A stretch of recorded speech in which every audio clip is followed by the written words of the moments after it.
Member for Perth and call the member for Lyons. Thank you, Deputy Speaker. Last year I was invited and had pleasure in accepting the invitation to attend a forum in St Mary's on medicinal cannabis.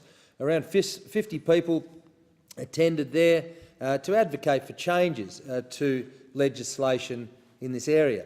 Particularly, I must acknowledge Hannah Rubenak from St Mary's, who organised the meeting and also spoke of the suffering of her brother, who developed toxicity to pharmaceutical anticonvulsants after relying on them from the age 5 to 18.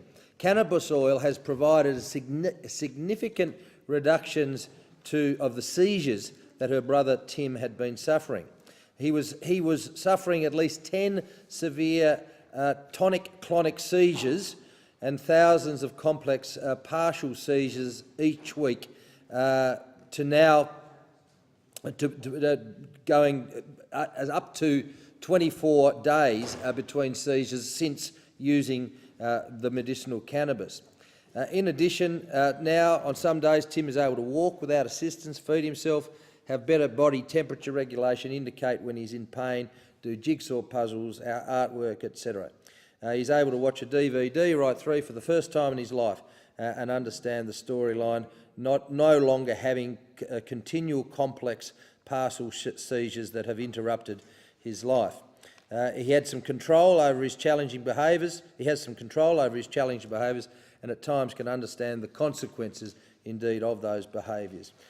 This is a significant and health and wellbeing outcome to medicinal cannabis and to those who are suffering in our communities. Deputy Speaker, the Turnbull government's historic legislation indeed is the missing piece for Australian patients and their doctors to access a safe, legal and reliable supply of medicinal cannabis products for the management of painful and chronic conditions.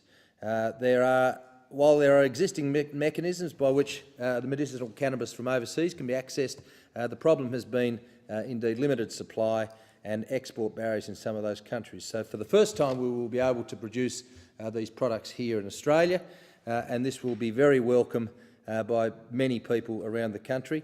It doesn't resolve, though, Deputy Speaker, of course, the issue around industrial hemp, which still is the subject of a law and order study of the Food Forum, and I look forward to that study being completed and the benefits that will flow, I think, to many parts of Australia where farmers are going to be able to also produce industrial hemp as opposed to medicinal cannabis for human consumption in this country as well.